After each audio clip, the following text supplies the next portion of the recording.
Bonjour, je voudrais raconter dans cette vidéo la vie de Sainte Gemma Galgani. Sainte Gemma Galgani, ce n'est pas n'importe qui pour les Italiens.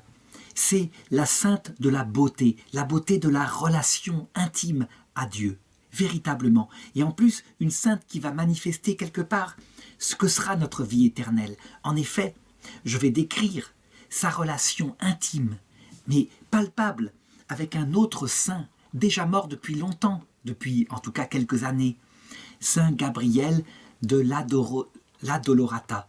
Saint Gabriel de l'Addolorata qui était lui aussi un jeune homme assoiffé de Dieu, amoureux de la Vierge Marie et qui du ciel lui est apparu. Ainsi, en contemplant la vie de Sainte Gemma Galgani, je dirais, les Italiens se sont rendus compte qu'ils avaient une description de ce que serait le ciel, dans toute sa beauté. D'ailleurs, il faut comprendre que ce n'est pas pour rien que Sainte Gemma était l'une des plus belles femmes de son temps. Son visage est extraordinairement beau et lumineux, tandis que Saint Gabriel de l'Addolorata était lui aussi un très beau jeune homme.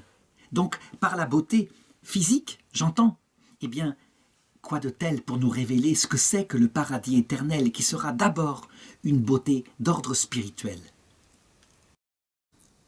Alors, qui est cette petite fille ? D'abord, il faut se souvenir que très souvent, on a tendance à présenter les saints comme étant saints dès leur naissance.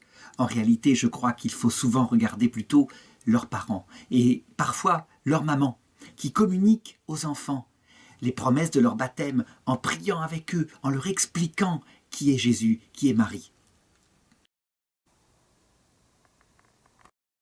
En effet, quand cette petite fille naît à Borgo Nuovo de Capanori en Italie, le 12 mars 1878, eh bien, il y a déjà 3 enfants avant elle, des garçons uniquement. Elle est la première fille, et il naîtra 4 autres enfants. C'est une grande joie pour la maman qui attendait, ainsi que le papa, enfin une petite fille. Il faut lui trouver un prénom. Et l'oncle, eh bien, il lui suggère, pourquoi pas l'appeler Joyau, Diamant, quelque chose comme ça, donc un joli prénom comme ça. La maman, elle n'est pas tellement pour, parce que dans le calendrier des saints, il n'y a pas de saint qui s'est appelé par ce prénom-là, et finalement on cède, et donc en italien ça donne Gemma, la gemme, donc le joyau.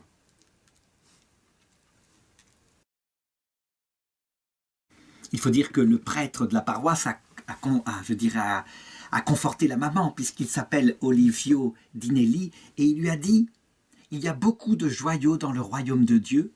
Espérons qu'elle deviendra un jour un autre Gemma du paradis. Alors quand elle a 1 mois, la famille déménage à Lucques, une petite ville, et c'est là qu'elle va y rester, y passer le reste de sa vie. Quant à sa maman, je l'ai dit, elle lui communique la foi, si bien que le premier souvenir conscient qu'elle a, c'est celui-ci. Elle pense qu'elle a environ 4 ans et elle l'écrit dans un livre où elle doit raconter sa vie dans l'obéissance à un prêtre beaucoup plus tard qui lui a demandé. La première chose dont je me souviens, c'est maman. Quand j'étais petite, elle me tenait souvent et elle pleurait. Elle me montrait un crucifix et me disait qu'il était mort sur la croix pour le salut des hommes. Eh bien, cette catéchèse pleine d'amour et vécue avec toute la sensibilité de sa petite maman, Aurélia, porte ses fruits, si bien que, très petite, elle se souvient, elle disait à Jésus, « Jésus, je veux atteindre les confins de l'univers avec ma voix pour atteindre tous les pécheurs et leur crier à tous d'entrer dans votre cœur. » Et c'est ainsi que, autour de la ferveur, et puis en se battant avec les demandes de sa maman contre ses propres défauts, c'est une enfant qui fait des caprices, elle ne se laisse pas faire, d'autant plus qu'elle est dans une famille assez prospère, puisque son papa est un chimiste assez riche, qui d'ailleurs est d'une famille très catholique, puisqu'il y a dans ses ascendants un bienheureux, il s'appelle John Leonardi, tandis que sa maman, elle aussi, est d'une descendance noble. Et voici une photo de leur maison de famille à Lucques.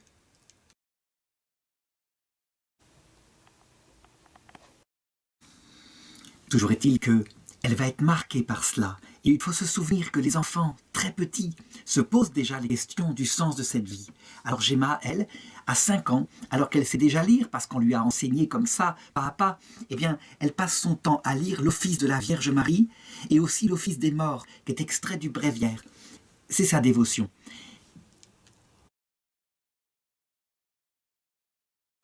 Et sans cesse, tandis que sa maman s'occupe de la maison, des autres enfants, eh bien, elle lui tire la jupe pour lui demander de lui parler encore un petit peu plus de Jésus.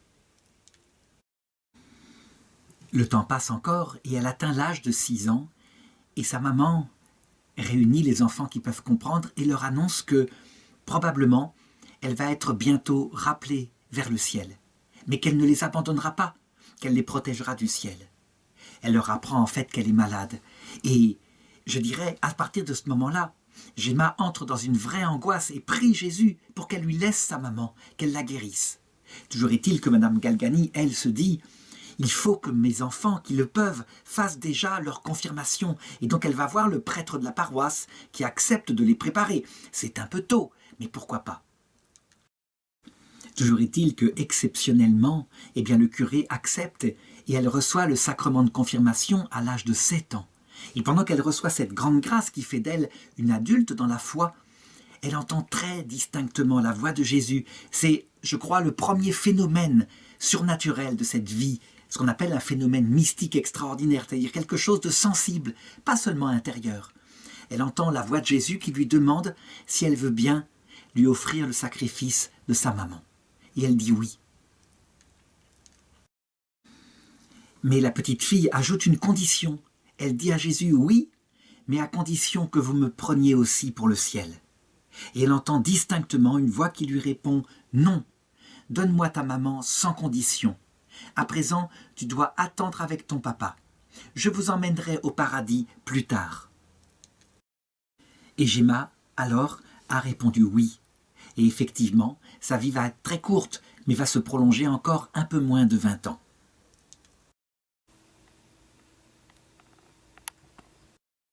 Et effectivement, quelques semaines plus tard, le 17 septembre 1885, alors que Gemma a 7 ans, eh bien sa maman Aurélia décède.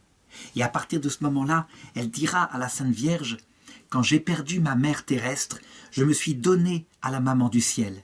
Prosternée devant son image, je lui ai dit « Maria, je n'ai plus de maman sur terre. Sois, toi, du ciel, ma mère. »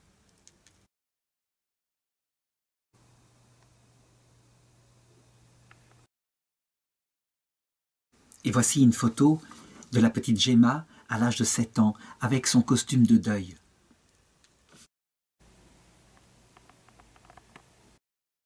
Évidemment, pour le papa, c'est un changement. La disparition de la maman l'oblige à s'occuper de ces enfants-là. Et donc, il décide de mettre sa petite Gemma à l'école, en demi-pension, dans une école de Lucques qui est dirigée par les sœurs de Sainte Zita.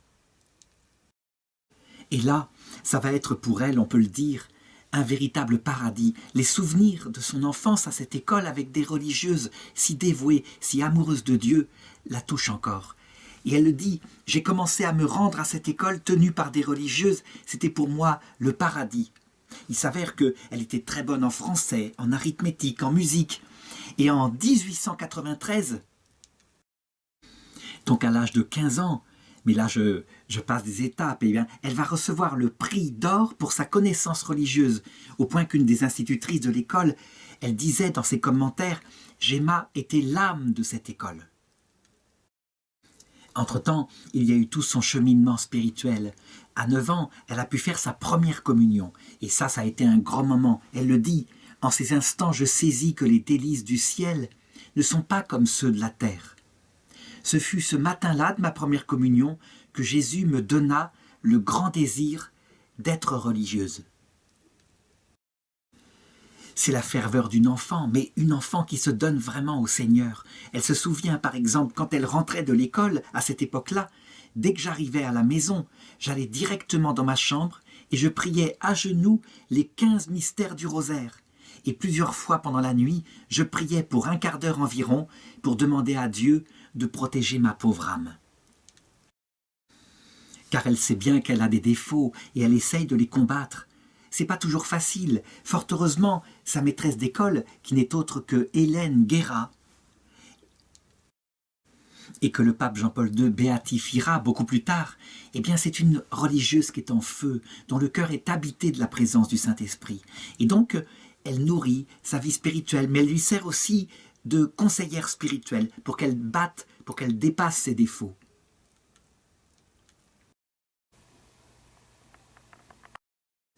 Et puis, elle profite de ces jeunes années où la grâce remplit son cœur avec une sensation de présence de Jésus dans son cœur, presque palpable quand elle communie de nouveau. Eh bien, elle en profite pour lui faire méditer sur la passion, sur le sens de la souffrance. Chaque jour, elle lui donne un des points de ce qu'a vécu Jésus à sa passion à méditer, si bien que peu à peu, elle prépare son âme à ce qui se passe très souvent dans la vie. Ça veut dire qu'après les moments de grande ferveur sensible, eh bien, le Seigneur nous demande, pour nous apprendre à l'aimer, non pas à cause des plaisirs qu'il donne, mais pour lui-même, eh bien, de vivre quelques nuits. Et du coup, Gemma, à l'école d'une telle sainte, eh bien, comprend quelque part ce que c'est que la communion des saints et comment il est possible eh bien, d'offrir des sacrifices et d'accepter aussi que ceux que le Seigneur demande pour le salut des pauvres âmes qui ne le connaissent pas encore. Elle s'offre donc à Jésus et, je dirais, il va vite la prendre au mot. On peut dire que le Seigneur accélère en elle parce qu'elle est prête à se donner entièrement à lui. Il accélère en elle les purifications. Et la première chose qui arrive, eh bien, c'est la perte de son frère Gino. C'est son frère préféré, celui dont elle est le plus proche. Et tout d'un coup, alors qu'il a 17 ans, eh bien, il meurt. Du coup, je voudrais m'arrêter ici une seconde. Est-ce qu'il est bien de s'offrir ainsi, volontairement, comme victime à Jésus, pour le salut des pauvres pécheurs, ou pour le soulager de ce qu'il a vécu il y a 2000 ans à la croix? Eh bien, je dirais, c'est sa vocation manifestement. Il a mis son désir dans son cœur. Mais évidemment, pour la plupart des gens, en tout cas pour ceux qui ont charge de famille, eh bien, je dirais que c'est quelque chose qu'il faut offrir peut-être, mais pour plus tard, quand justement la charge de famille n'est plus là. La souffrance, elle n'est pas aimable, et quand le Seigneur prend au mot quelqu'un comme cela, eh bien, quelquefois il vaut mieux passer par la Vierge Marie, afin qu'elle comprenne la situation où on est. Toujours est-il que Gemma, en ce qui la concerne, elle a tout donné et elle accepte tout. N'empêche que c'est source d'un véritable chagrin. Et à partir de ce moment-là, commencent pour elle, heureusement, des aides de plus en plus sensibles venant du ciel. On sait que Jésus lui-même, lorsqu'il a été frappé brutalement par un vrai chagrin, une vraie douleur au Jardin des Oliviers, l'Évangile nous dit que même lui, un ange, lui apparut qui le consolait. Eh bien, sans doute que ça indique de quelle manière elle a souffert de la perte de Gino. Toujours est-il que, à partir de cette époque-là, son ange se met à lui apparaître. Et pas seulement, je dirais, par des intuitions intérieures, un peu comme un double invisible, mais visiblement, corporellement. Elle le raconte, il lui apparaissait comme un homme, comme un père. Et, je dirais, son rôle était de la protéger, de la consoler, mais aussi, quand il le fallait, de la fortifier, de lui donner des repères, de la réprimander. On peut dire qu'il joue auprès d'elle le rôle de son père. Son père est présent, évidemment, mais il travaille. Eh bien, lui, il a un rôle d'autorité sur son âme. Et elle le dit, je le craignais parfois, il me grondait parfois et me criait dessus. C'est qu'il a du travail à faire encore avec ses défauts d'enfance. Elle reste toujours un peu capricieuse parfois elle se met en colère, et puis elle est un peu bavarde. Et puis, elle a un goût immense par rapport à sa beauté. Ça, c'est ce qui arrive avec les jeunes filles à l'adolescence, mais il s'avère qu'elle, elle est particulièrement belle. Et alors, évidemment, ce visage qu'elle a, qui est parfait, qui est régulier, il attire les garçons, et elle s'en rend compte, et du coup, elle se montre un peu coquette. Elle le sait depuis toute petite, elle avait remarqué comment elle avait un pouvoir magique sur son papa. Quand elle voulait quelque chose, il suffit qu'elle se mette sur ses genoux et qu'elle fasse un petit peu comme ça, avec des yeux, ses grands yeux pleins de larmes, pour le supplier de lui donner ce qu'elle voulait. Et lui, évidemment, il fondait, il cédait. Comment pouvait-il en être autrement? Et donc cette espèce d'art, cet art de Poulbeau, si on peut dire, cet art de séduction qui fait fondre tous les garçons, elle l'avait gardé dans le cœur, si bien que l'ange, il est obligé de lui rappeler, si elle veut, si elle le désire, si elle désire vraiment être religieuse, il faut qu'elle renonce à tous ces biens de la terre, il faut qu'elle se consacre davantage, y compris extérieurement, à Dieu. Et donc il lui suggère de porter un habit plus modeste. Et donc, à partir d'un certain moment de son adolescence, eh bien, elle décide de s'habiller véritablement modestement, de ne plus mettre de fleurs à son chapeau et de porter une robe noire avec une cape noire en laine par-dessus et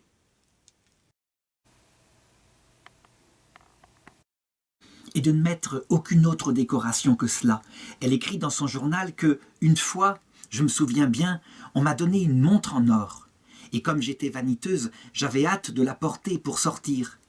Et quand je suis rentrée et que j'ai commencé à l'enlever, j'ai vu un ange qui, comme je le sais maintenant, était mon ange gardien.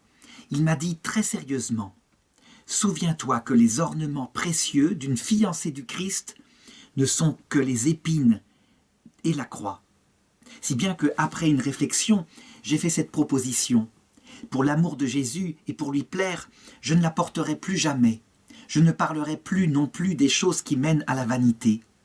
J'avais encore une bague à mon doigt, j'ai enlevé même cela à partir de ce jour-là, et je n'ai jamais plus porté rien de ce genre. Le problème, c'est que ce n'est pas facile, d'autant plus que, quelle que soit la façon dont elle s'habille, elle est belle.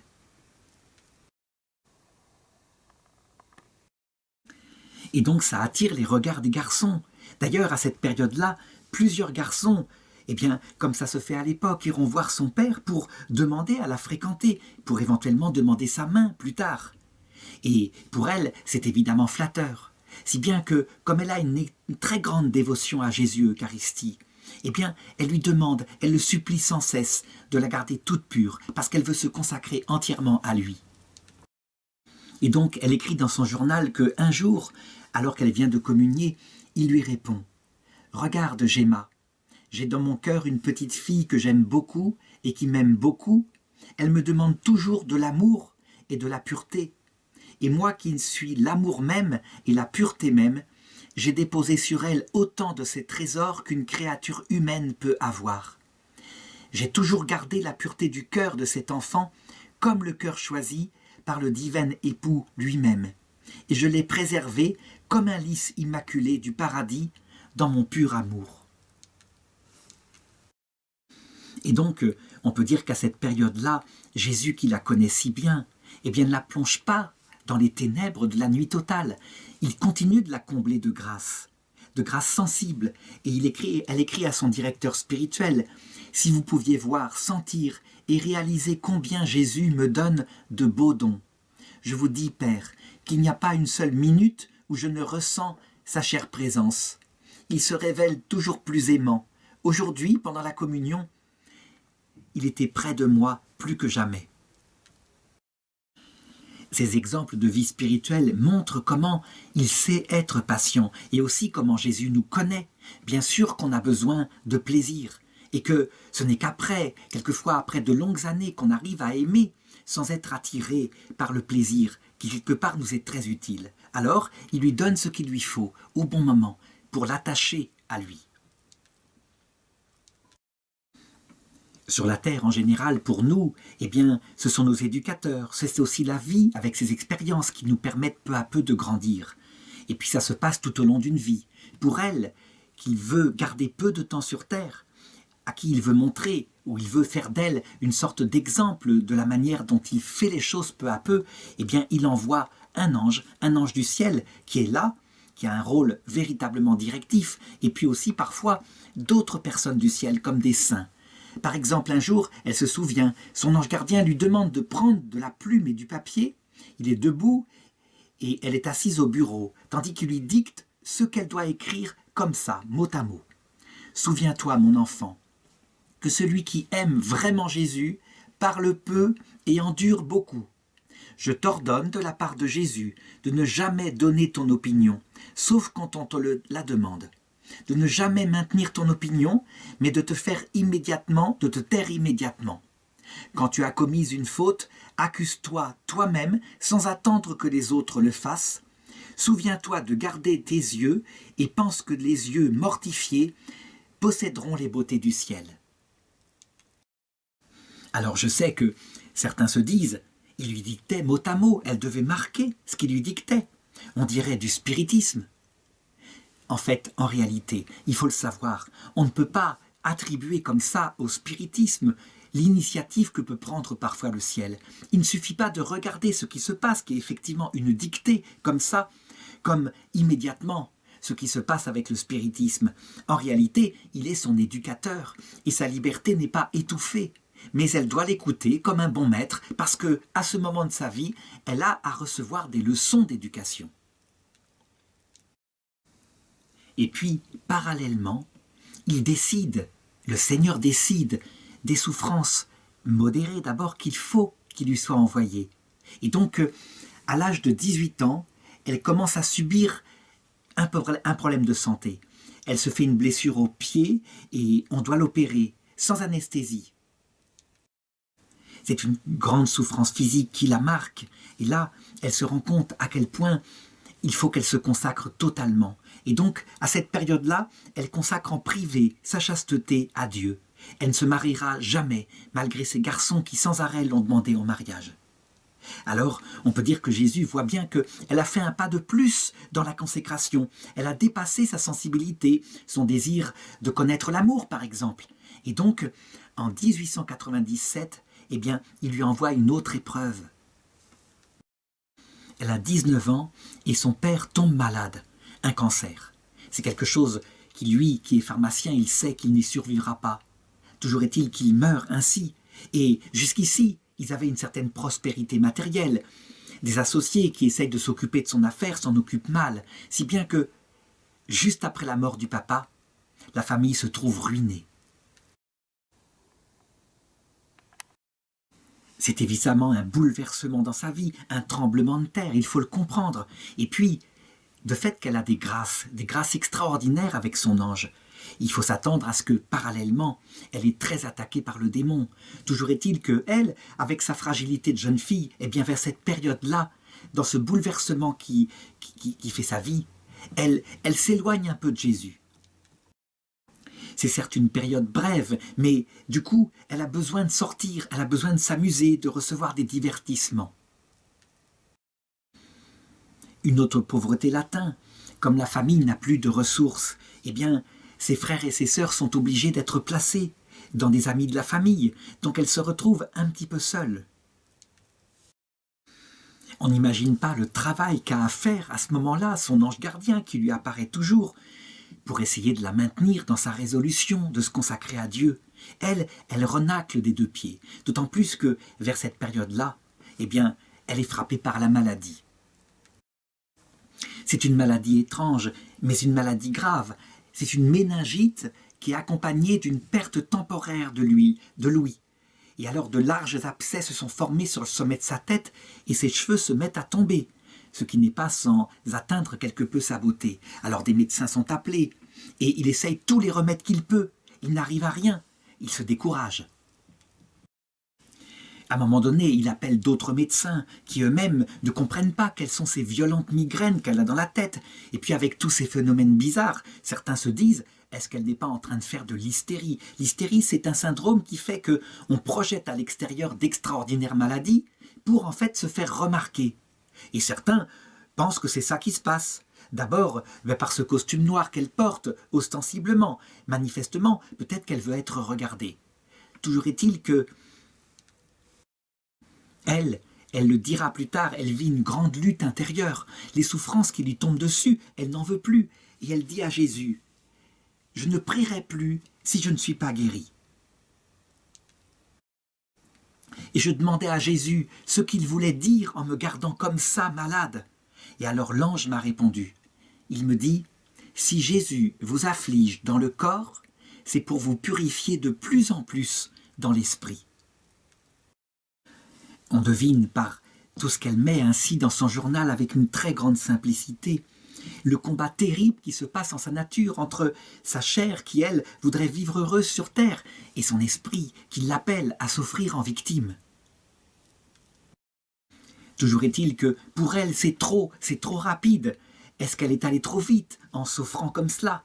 Alors elle prie. Elle prie d'abord Sainte Marguerite Marie à la coque, la petite sainte qui a eu l'apparition du Sacré-Cœur. Elle lui demande de la guérir. Elle va avoir forcément une influence sur Jésus, puisque elle est celle qui a répandu son amour sur la terre à travers le Sacré-Cœur.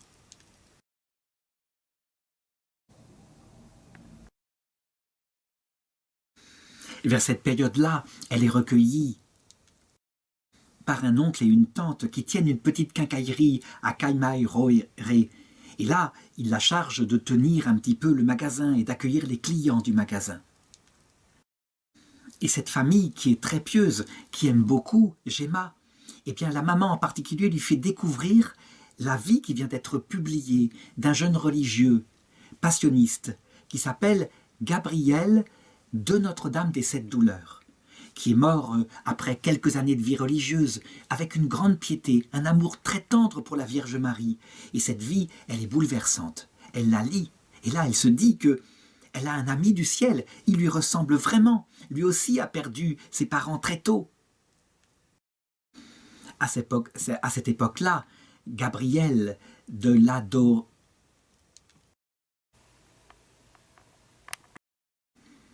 Dolorata n'est pas encore béatifié, il est simplement vénérable. Ça veut dire que son procès en béatification a été ouvert et a abouti. On n'a pas trouvé chez lui d'hérésie ou de gros défauts. Alors elle décide d'en faire son saint patron et de lui demander aussi, à travers des neuvaines, de la guérir.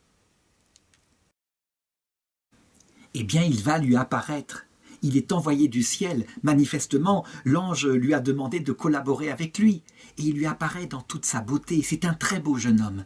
Et alors, elle est bouleversée par cette apparition. Il va lui donner des mots d'encouragement. Il va lui donner des conseils. Et ça va être très efficace sur elle. Pourquoi? Parce que son cœur de jeune fille, là, est complètement séduit.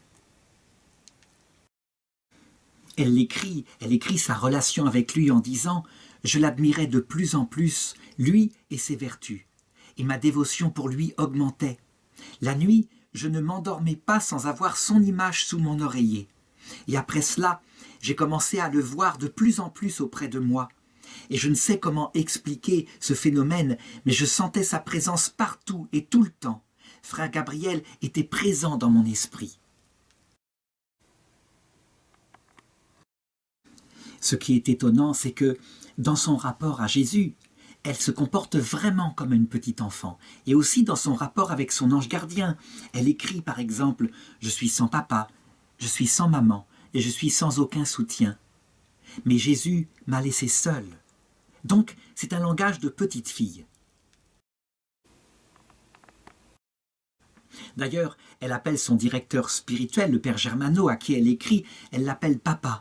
Et la Vierge Marie, elle l'appelle sa maman. Et ce qui est étonnant, c'est que quand elle s'adresse à Saint Gabriel, qui est mort à 24 ans, qui est un beau jeune homme, eh bien, elle lui parle comme une femme. C'est véritablement comme ça.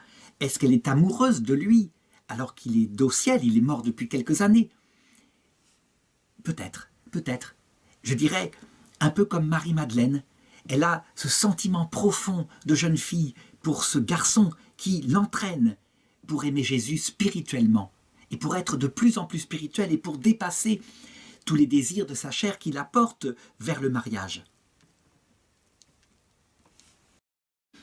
Elle le dira d'ailleurs, j'étais comme béate devant lui, je l'admirais, je l'aimais.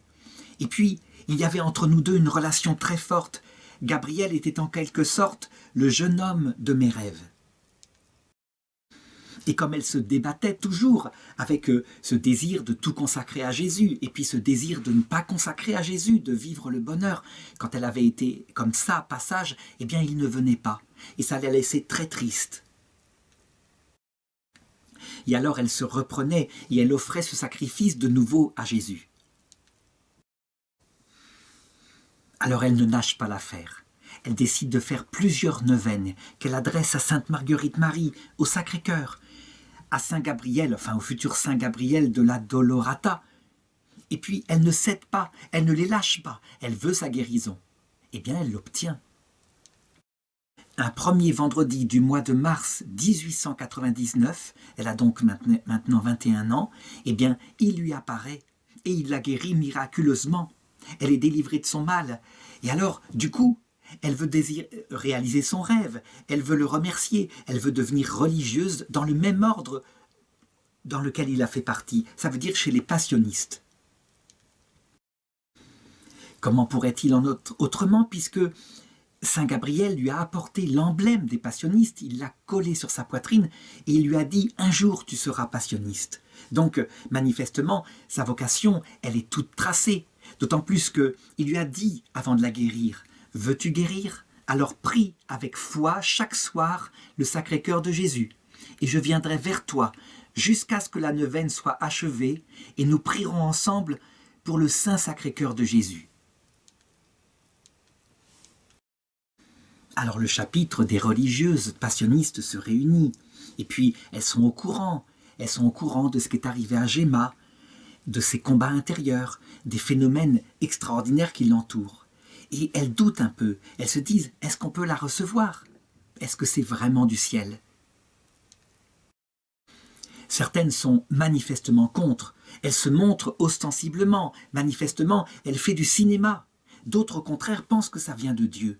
Et on n'arrive pas à se décider, et bien si bien que sa désir de rentrer dans la vie religieuse est repoussé. Et de fait, elle n'entrera jamais chez les passionnistes, alors on pourrait dire donc c'est de l'illusion. En réalité, je raconterai tout à l'heure comment, très étonnamment, ça s'est réalisé, mais après sa mort. Ça veut dire que les religieuses qui n'avaient pas voulu d'elle durant sa vie, elles devront s'occuper de son corps et de son sanctuaire après sa mort.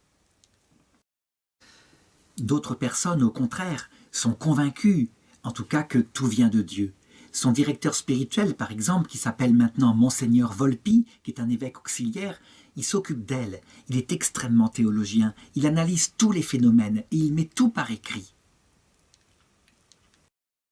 C'est un homme extrêmement prudent, qui regarde la colonne du positif, la colonne du négatif. À un moment donné, il aura des doutes, ça n'empêche pas.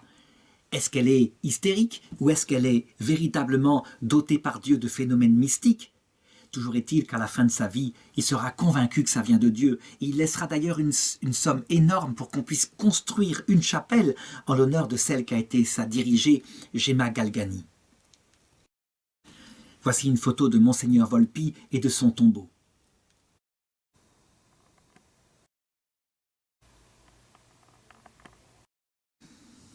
Pour Gemma, le fait de ne pas rentrer dans la vie religieuse est source de contradictions à l'intérieur d'elle-même, mais elle comprend, elle est tellement divisée. Et puis, c'est dans cette période-là, alors qu'elle ne comprend plus la volonté du Seigneur, que le Seigneur lui annonce, ça se passe le 8 juin 1899, après qu'elle ait reçu la communion, il lui dit qu'il va lui donner une grande grâce. Alors elle ne sait pas de quoi il s'agit, elle rentre chez elle et elle se trouve à un moment donné dans un état d'extase. Elle éprouve aussi un grand remords pour les péchés. Elle est consciente parfaitement qu'elle reçoit tellement de grâce qu'elle est un petit peu capricieuse par rapport au Seigneur. C'est alors qu'elle est dans cet état d'esprit que la Sainte Vierge lui apparaît et elle lui dit ceci. « L'amour de mon Fils, Jésus, pour toi, est absolument incommensurable et il souhaite te donner une grâce. Je serai une mère pour toi. Seras-tu un véritable enfant ?» Et alors elle voit la Sainte Vierge ouvrir sa cape et l'envelopper comme son enfant. Tous ces phénomènes mystiques extraordinaires, il faut en comprendre le sens, évidemment.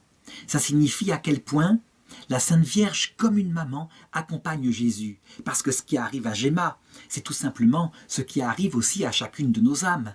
Elle est comme nous, elle ne sait pas si elle va se consacrer à Dieu, alors elle le fait, un petit peu imprudemment, et Dieu la prend au mot, alors elle recule. Eh bien, jamais il ne l'abandonne. Il comprend parfaitement que se faire victime comme ça, c'est quelque chose d'extrêmement douloureux.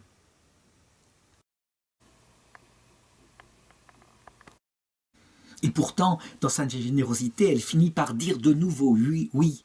Alors Jésus lui apparaît. Jésus lui apparaît et c'est lui qui va lui donner les stigmates, ce qui signifie que quelquefois dans notre vie, des souffrances viennent et elles ne viennent pas du démon, du tout. Elles viennent de Jésus, pour purifier notre cœur d'abord, mais aussi pour que nous participions à ces souffrances et que nous aidions nos pauvres frères en portant pour eux des souffrances. Alors voilà comment Gemma raconte les stigmates. À ce moment-là, Jésus est apparu avec ses blessures ouvertes, mais avec ces blessures ne s'écoulait plus de sang, mais des flammes de feu. Et en un instant, ces flammes sont venues toucher mes mains, mes pieds et mon cœur. Et je me suis senti mourir. Et j'aurais dû m'écrouler par terre si ma mère ne m'avait pas retenu pendant tout ce temps que je suis resté enveloppé dans sa cape. Sa mère, c'est la Vierge Marie. J'ai dû rester plusieurs heures dans cette position. Et finalement, elle a baisé mon front, tout s'est dissipé et je me suis retrouvé à genoux. Cependant, mes mains, mes pieds et mon cœur étaient toujours très douloureux. Je me suis levé pour aller m'allonger sur mon lit et je me suis rendu compte que du sang s'échappait de ces parties douloureuses. Alors je les ai recouvertes aussi bien que possible et avec l'aide de mon ange, j'ai pu me rendre jusqu'à mon lit. Évidemment, sa chère tante qui la reçoit dans sa maison est témoin de ces événements, et puis aussi plusieurs ecclésiastiques. Ils verront plusieurs fois le miracle des stigmates, qui resteront d'ailleurs jusqu'à la fin de sa vie.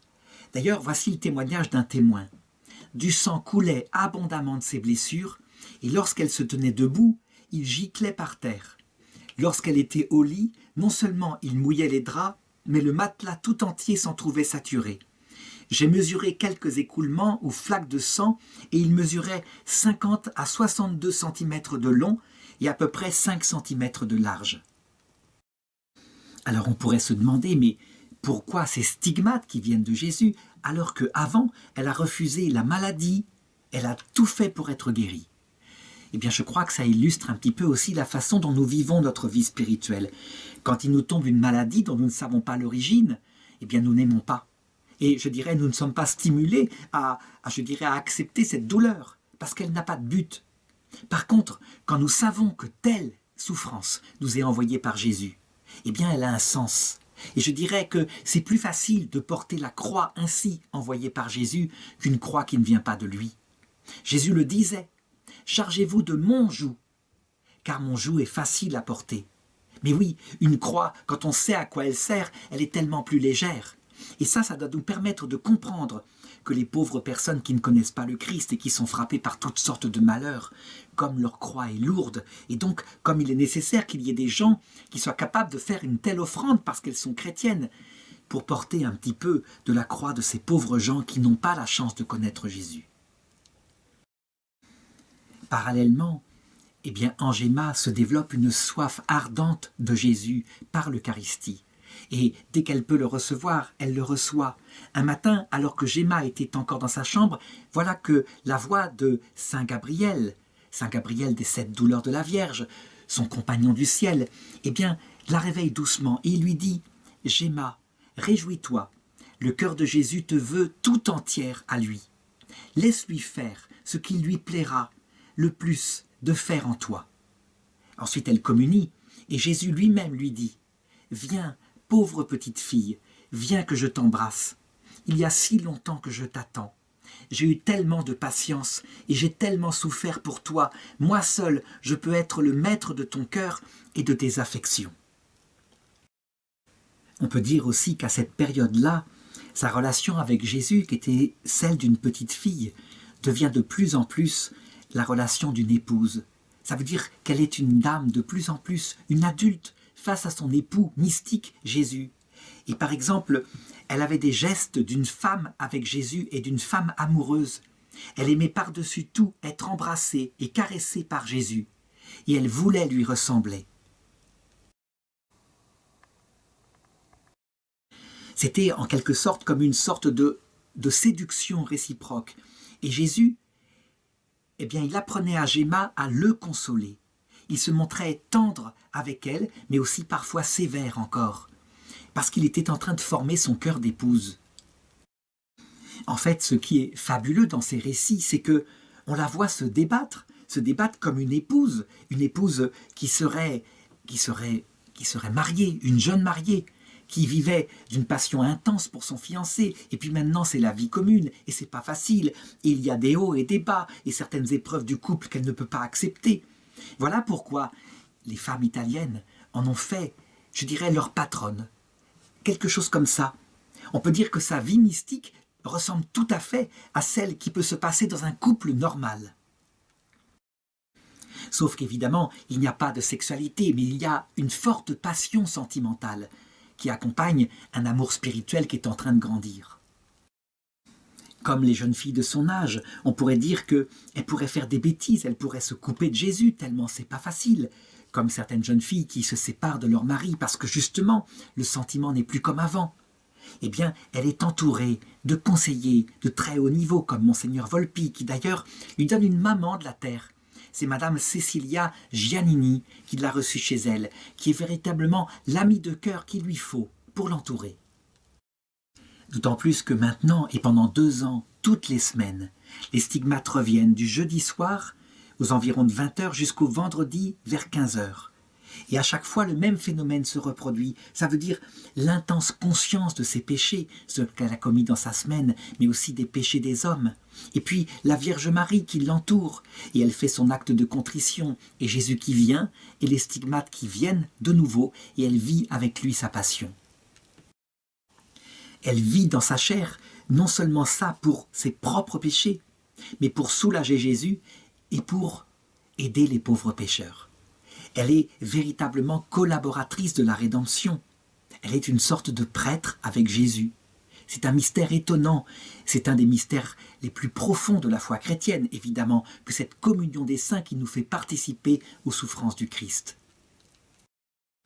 Habituellement, on dit que c'est la Vierge Marie qui est co-rédemptrice parce qu'elle, à la croix, elle nous a représentés, elle a souffert le martyre, mais nous n'étions pas là. Eh bien, on voit à quel point ce mystère qu'on attribue habituellement à la Vierge Marie concerne tous les hommes, bien sûr. Alors, quelle est l'attitude de son entourage à cette période-là? Eh bien, je l'ai dit, l'attitude est divisée. En effet, par exemple, le 8 septembre, Monseigneur Volpi fait examiner les stigmates qu'elle porte aux mains et aux pieds par le docteur Pfanner. Et lui, il nettoie du sang, et alors les stigmates disparaissent. Du coup, la conclusion du docteur Pfanner, c'est que c'est de l'hystérie. Elle se les fabrique elle-même pour attirer l'attention. Et puis, il y a cette photo, par exemple, où on la voit qui pose et elle semble aimer se montrer.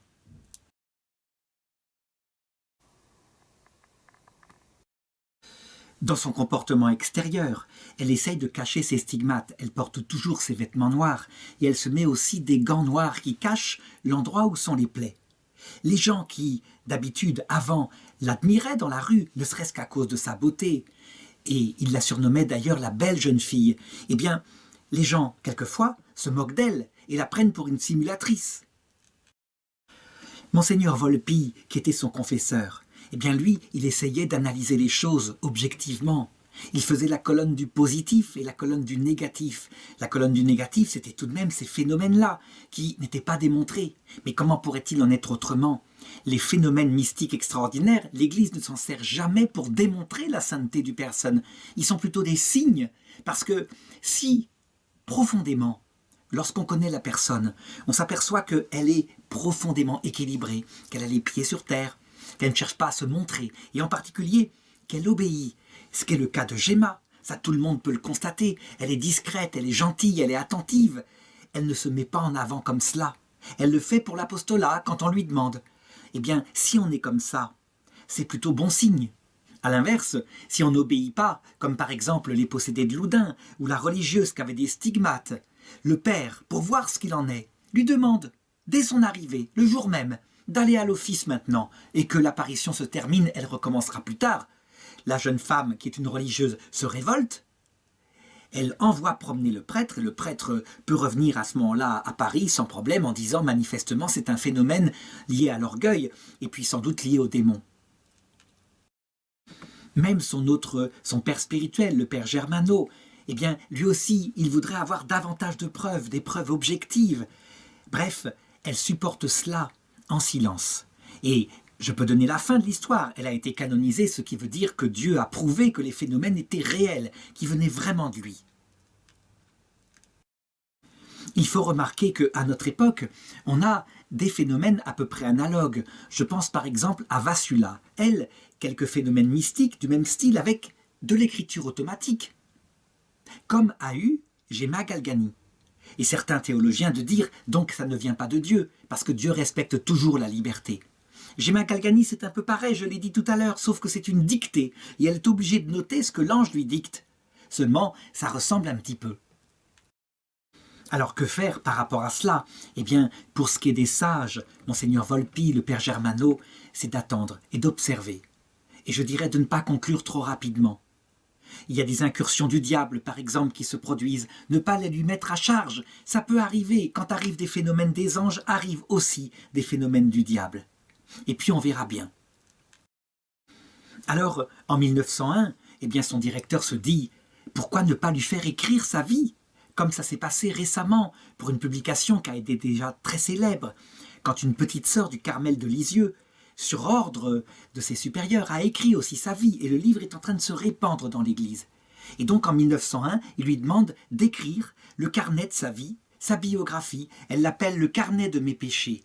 Et donc il le lit, et il voit quoi là-dedans? Il voit cette spiritualité où elle se bagarre, c'est le centre de sa vie. Elle se bagarre contre l'appel de Jésus à être victime. Et puis, elle l'accepte et en même temps, elle n'en veut pas. Il y a manifestement une vocation qui ressemble un petit peu à ce qu'a vécu Marthe Robin.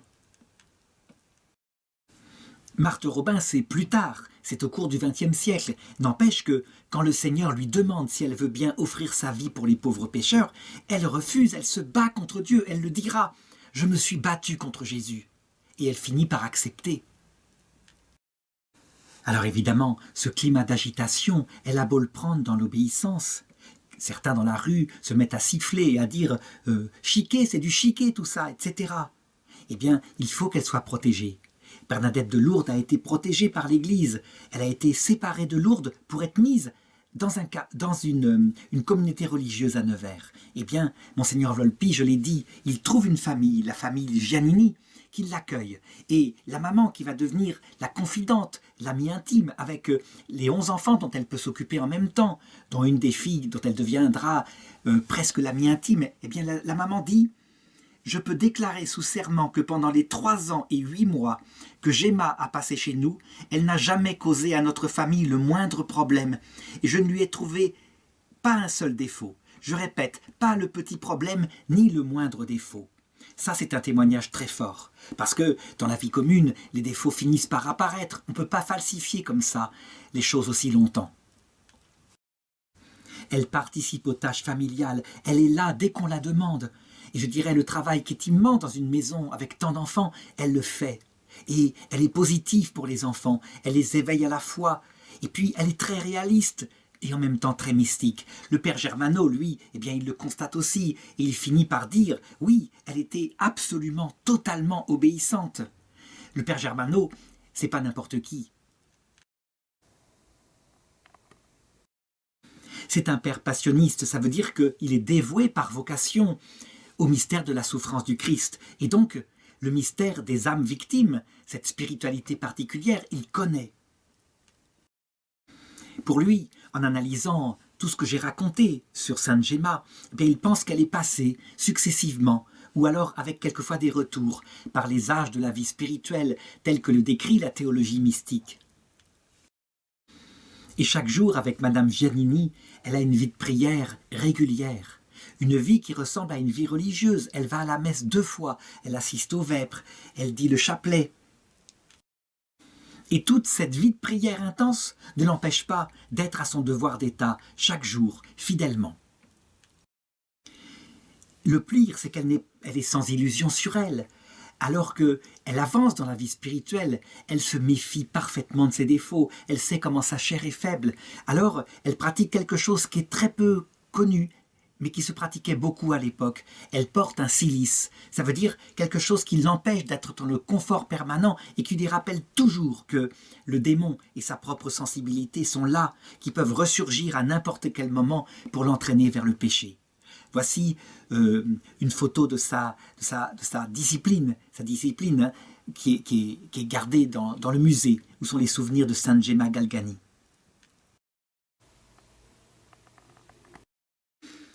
Le témoignage de la famille Giannini et des enfants qui seront interrogés lors du procès de béatification a eu un rôle vraiment très important qui a abouti à sa canonisation. Je dirais, ils étaient les mieux placés. Et le pape Pie XII, au moment de la canonisation de Sainte Gemma, dira et sera reconnaissant à cette famille. Il dira en 1899: l'excellente grâce et la modestie de Gemma ont suscité une si grande admiration dans une famille très pieuse de Lucques, la famille Giannini, que ceux-ci l'ont invitée chez eux pour être accueillis comme leur fille. Il y avait parmi les enfants une fille qui s'appelait Euphémia et qui a été véritablement la confidente de Gemma. Elle a été d'ailleurs présente lors de sa terrible agonie et avant sa mort, et elle lui dira juste avant de mourir: apprends, Euphémia, comment Jésus veut être aimé. Et on voit à quel point avec les souffrances. Et apparemment, Euphémia a reçu véritablement cet enseignement spirituel de Sainte Gemma Galgani parce que plus tard, elle s'est consacrée à Dieu. Elle est devenue elle-même religieuse passionniste, donc là où Gemma souhaitait tellement rentrer. Et puis, elle a pris le nom de religieuse de Gemma. Elle a finalement fondé en 1939 la congrégation des missionnaires passionnistes des Sœurs de Sainte Gemma.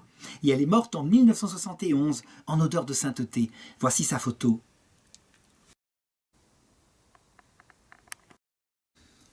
Ce qui est certain et ce dont il témoigne, c'est qu'au fur et à mesure des années, elle était de plus en plus pacifiée et de plus en plus en offrande, victime pour les pauvres pécheurs. Son ange gardien ne cessait de lui apparaître. Et à un moment donné même, il lui apparaît, il récite avec elle des psaumes et il la fait méditer sur la passion du Seigneur de plus en plus profondément. Il lui dit par exemple à un moment donné: regarde ce que Jésus a souffert pour l'homme et contemple ses blessures une par une. C'est l'amour qui les a toutes ouvertes. Vois combien le péché est horrible, car pour l'expier, il faut tant de douleur et tant d'amour. Et la famille est témoin parfois des extases extraordinaires de Gianni. Par exemple, un jour, elle tombe en contemplation devant le grand crucifix qui trône dans la salle à manger des Giannini. Et on sentait en elle un grand désir de le rejoindre, de ne pas rester sur terre. À un moment donné, elle s'est exclamée: « Ô Jésus, laisse-moi venir à toi. J'ai soif de ton sang qui donne la vie. » Et à ce moment-là, l'image s'est transformée en Jésus, réellement présent. Et ses bras se sont détachés de sa croix, tandis que Gemma s'est approchée de lui. Et alors, il l'a pressée, comme ça, contre son cœur. Elle était totalement en dehors de ses sens, dans une extase, et elle recevait des grâces extraordinaires de ce geste. Plus le temps passe, et plus elle est en dehors de cette terre, tout en faisant son travail, mais elle souhaite le ciel. Elle écrit à un moment donné, suite à une extase, au Seigneur: « N'as-tu pas dit que le paradis est pour ceux qui vivent dans le monde et sans être du monde? Ne m'as-tu pas dit que le paradis est pour les innocents? Et moi, Seigneur, mais que vas-tu faire de moi? Que feras-tu de moi? Ô Seigneur, peut-être es-tu le seul à savoir la raison pour laquelle tu me gardes dans le monde. Pourquoi ne daignes-tu pas le révéler à personne ?» En fait, elle connaît son péché. Elle le sait, elle sait qu'elle est absolument indigne de tout cet amour. Et ça encore, c'est quelque chose qui est important pour comprendre que, en fait, cet amour, il est donné véritablement à toute personne. Le Seigneur ne demande pas d'être absolument parfait. Elle sait les pensées qui traversent son cœur. Mais il demande simplement d'être humble et de faire son possible pour aimer. Alors le Seigneur, il lui donne des signes d'amour tels qu'elle est, véritablement, et elle en est bouleversée parce qu'elle s'en estime indigne. Par exemple, le 30 octobre 1900, Gemma écrit au père Germano: « Depuis qu'il m'arrive ces histoires bêtes au cœur, c'est-à-dire qu'elle est prise d'extase et elle a le cœur comme en douleur à cause des gestes d'amour que Jésus lui procure, à tel point que j'ai l'impression de mourir à tout instant. Eh bien, je ne peux plus rester une seule minute sans ma tante. Et sa tante, c'est Madame Cécilia. En fait, Madame Giannini, elle écrit au père Germano pour commenter ce qu'elle voit. Elle dit « Gemma souffle d'une façon horrible. Il semble que son âme se déchire à chaque instant. Sous l'effet de ces étreintes qui semblent venir du Seigneur, 3 de ses côtes se sont déplacées. C'est une vraie torture. » Alors on peut se demander, mais est-ce que le Seigneur ne la torture pas comme cela? C'est aberrant, il est amour. En réalité, encore une fois, je l'ai dit, cette souffrance, c'est le plus grand amour, puisqu'il n'y a pas de plus grand amour que de donner sa vie pour ceux qu'on aime. Et elle le vit, elle le dit d'ailleurs. C'est Jésus qui lui enseigne ça. « Vois ma fille, le plus beau présent que je puisse faire à une âme qui m'est bien chère, c'est de lui procurer la souffrance. » Sa souffrance se voit extérieurement, et encore une fois, la famille Giannini témoignera de sa passion qui commence le jeudi et qui se termine un peu plus tard le vendredi à 15h. À un moment donné, ils disent « elle n'était plus que plaie ». C'était incroyable, et l'une des souffrances les plus fortes, c'était quand elle vivait la flagellation du Christ. Madame Giannini écrit au père Germano, elle a souffert comme d'habitude et même davantage. Et comme à l'ordinaire, c'est la flagellation qui lui a fait le plus mal. Si vous aviez vu ses jambes, ses genoux, en un mot toute sa personne, on peut dire qu'elle n'était plus qu'une plaie et ruisselante de sang. Tout cela a duré jusqu'au vendredi à 3h. Et Euphémia, donc la fille, eh bien, elle constate que les jambes jusqu'aux genoux étaient entièrement recouvertes de grandes raies rouges, larges de 2 cm et longues de 5 à 20 cm, les traces de la flagellation. Et on l'entend gémir alors qu'elle est couronnée d'épines. « Ô Jésus, apaise un peu la douleur de ma tête. Apaise-la, Jésus. Jésus, Jésus, bénis-moi encore une fois. Ta bénédiction me fait tant de bien. C'est trop fort, Jésus. Jésus, oui, je souffre tant. » Ceux qui regardent ça de l'extérieur se disent « mais il y a dans la religion chrétienne quelque chose comme du masochisme. En réalité, c'est pas comme ça qu'il faut comprendre les choses. » Et d'ailleurs, dans ses carnets, elle explique ce qu'elle comprend. Elle le dit, c'est sa contemplation de Jésus qui lui fait comprendre en le vivant ce qu'il a vécu. C'est bien l'amour qui l'a tué. Jésus, moi aussi, fais-moi mourir d'amour. La vie est une torture. Personne au monde que toi ne peut satisfaire mon amour. Les épines, la croix, les clous, tout est œuvre d'amour. Elle vit cela parce qu'elle estime que, ayant été tellement infidèle au Seigneur, elle le mérite. Elle vit ça aussi comme étant le Seigneur et donc en comprenant à quel point il a porté nos péchés. Et puis elle vit ça pour les pauvres pécheurs. Et elle le dit, Jésus n'abandonne jamais les pauvres pécheurs. Ils sont tous tes fils. S'ils sont tous tes fils, ne les abandonne pas. Moi, Jésus, je veux les sauver tous. Si toi, Jésus, tu les abandonnes, alors il n'y a plus d'espérance. On peut dire que quand elle s'unit à Jésus ainsi, on comprend ce qu'a vécu Jésus et pourquoi il est mort. Et donc, évidemment, on ne peut pas errer et se tromper sur ce qu'est le christianisme. C'est aussi à cette période-là que ces carnets sublimes où on voit sa relation à Jésus sont écrits. Et là, ce serait trop long de tout lire dans cette vidéo. Donc je n'insiste pas, mais véritablement, ça vaut le coup d'acheter et de lire, je dirais, le manuscrit autobiographique et les carnets de méditation de Sainte Gemma Galgani. Toujours est-il qu'à partir de la Pentecôte 1902, elle a maintenant 24 ans, eh bien, elle semble entrer dans un mécanisme qui ressemble à celui de Marthe Robin. Elle ne peut presque plus manger. Et on peut dire que quand elle est à table, on est là, elle est avec la famille, et elle est bien obligée de manger. Elle invente toutes sortes de choses pour pas que ça se voie qu'elle ne mange pas. On ira même jusqu'à repérer que dans une cuillère, elle a fait un trou pour que, quand elle boit le bouillon, eh bien le bouillon tombe, ce qui lui permet de ne pas l'avaler, parce que ça la rend malade. À un moment donné, elle ne se nourrit plus que d'un peu d'eau, et puis la communion du matin. Ce phénomène qui fait qu'on ne mange pas a été maintes fois repéré chez des mystiques, je l'ai dit, chez Marthe Robin, et pour le coup, ici, eh bien, c'est de l'ordre du miracle, sans doute, parce que on ne peut pas rester sans manger, c'est une question de survie. Le corps produit de l'énergie et donc forcément il finit par s'user quand il ne reçoit pas assez de nourriture. Eh bien c'est son cas et c'est quelque chose qui ne suffit pas à l'Église de toute façon pour prouver la sainteté de la personne, mais manifestement là il y a intervention de Dieu. À cette période-là, eh bien, sa vie est offerte complètement en victime. Et en particulier, elle prie beaucoup pour le clergé. Elle sait à quel point le clergé, ceux qui ont choisi cette vocation, en même temps, ils portent le salut des âmes, et qu'un prêtre qui pêche fait tomber beaucoup d'âmes. Et que donc, les âmes des prêtres sont véritablement des âmes qui sont en danger quand ils prennent conscience de ce qu'ils font ou de ce qu'ils ne font pas. À un moment donné, dans l'obéissance, le père Germano, son père spirituel, lui demande de demander à Jésus la guérison. Alors elle le fait, et effectivement, elle retrouve la santé fin juin, mais pour peu de temps. En fait, c'était juste un signe qui était donné pour le père Germano, afin qu'il comprenne qu'effectivement, dans l'obéissance, il obtenait des choses. 20 jours plus tard, elle retombe malade. En septembre, apparaissent les premiers signes de la tuberculose. C'est cette grande maladie pulmonaire du temps.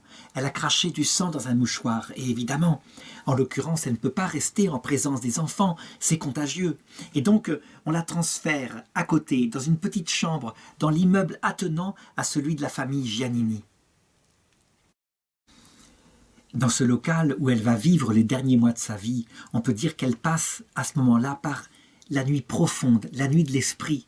Ça veut dire qu'elle doute de tout. Le Seigneur ne laisse plus apparaître sa présence et elle écrit « Jésus, ne me quitte pas. J'ai quelque chose à te dire. Ô Jésus, j'ai si peur d'être trompée. Je ne désire pas ces choses. Je ne désire rien, Jésus.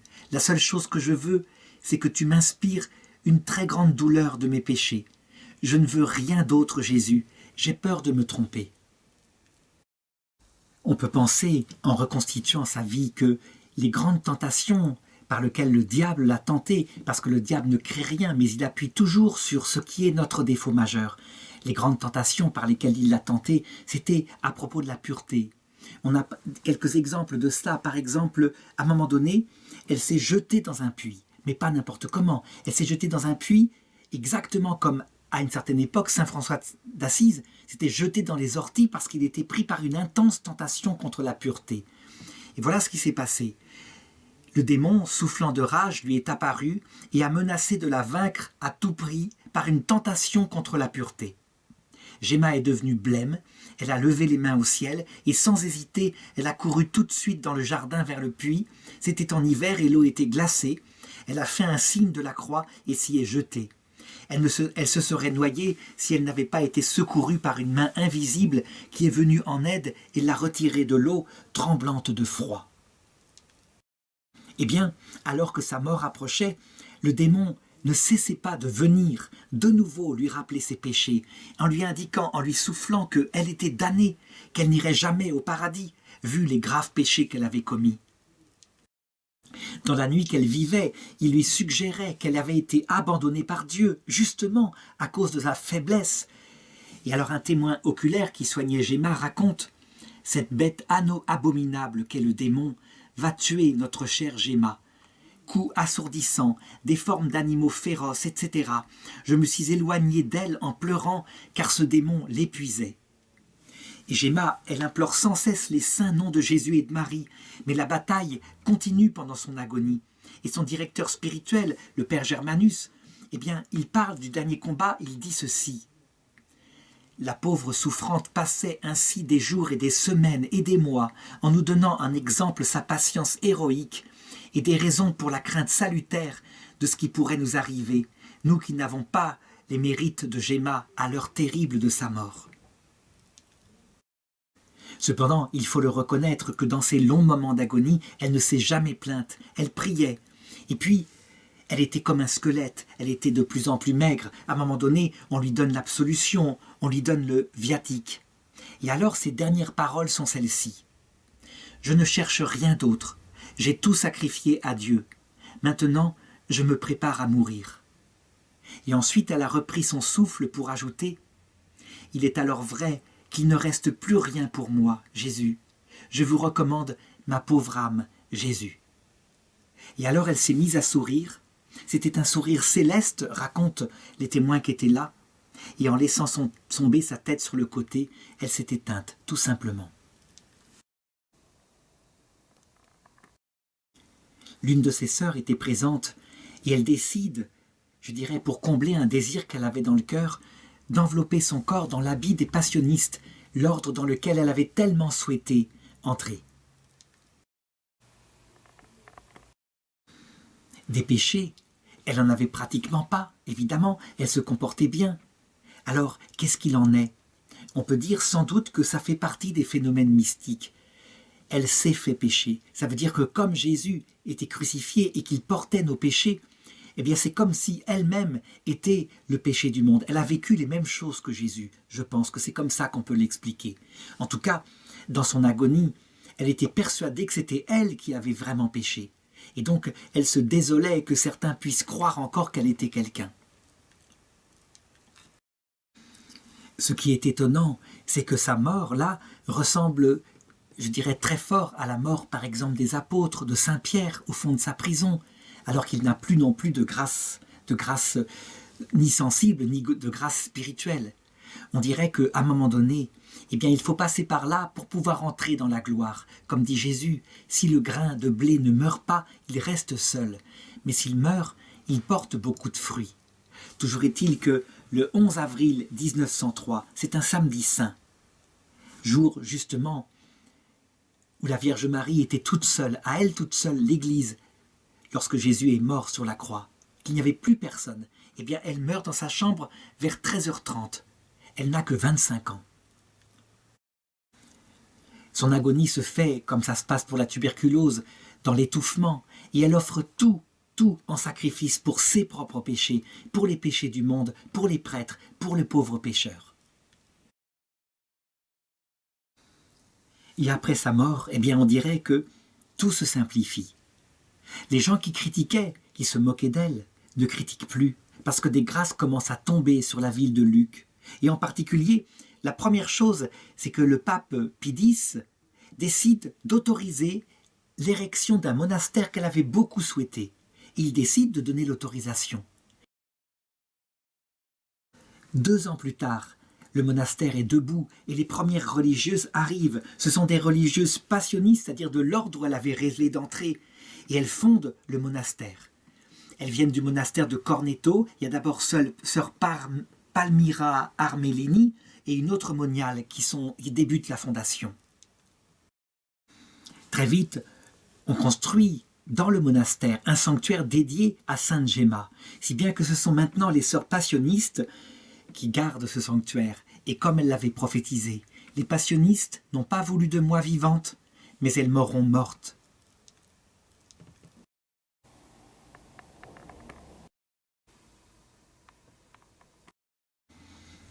Elle fait bientôt l'unanimité. 17 ans après sa mort, sa cause est introduite pour faire une enquête pour voir si elle a vécu héroïquement des vertus. On pourrait dire, cette enquête va durer longtemps, il y a tant de phénomènes paranormaux et tant de choses douteuses. Il y a eu des ennemis tout de même qui n'ont jamais cru en ces phénomènes. Oui, mais en même temps, il y a tellement de témoignages de l'héroïcité de ces vertus que les choses se passent vite. Si bien que, 11 ans plus tard, elle est reconnue sous le titre de vénérable par le pape Pie XI. Ça veut dire que l'enquête est admise. Elle a vécu héroïquement les vertus. Il ne reste plus qu'à attendre les miracles qui confirment. Ils vont arriver très vite. En 1933, donc 2 ans plus tard, elle est béatifiée par le pape Pie XI. Et ensuite, 7 ans plus tard, elle est canonisée par le pape Pie XII. Ça a été extraordinairement vite. Alors qu'on voit certaines causes, quand il y a des phénomènes paranormaux, comme par exemple Mère Yvonne Aimée de Malétroit, qui sont bloqués pendant des années, des dizaines d'années, tellement l'Église se méfie et a peur qu'il y ait de l'illuminisme, qu'on prenne les phénomènes mystiques extraordinaires pour la réalité de la sainteté, et que, parce que la personne a semblé aimer la souffrance alors qu'elle a aimé le Christ jusqu'à en mourir, on croit que c'est la souffrance qui compte, alors que c'est l'amour poussé jusqu'à là qui compte.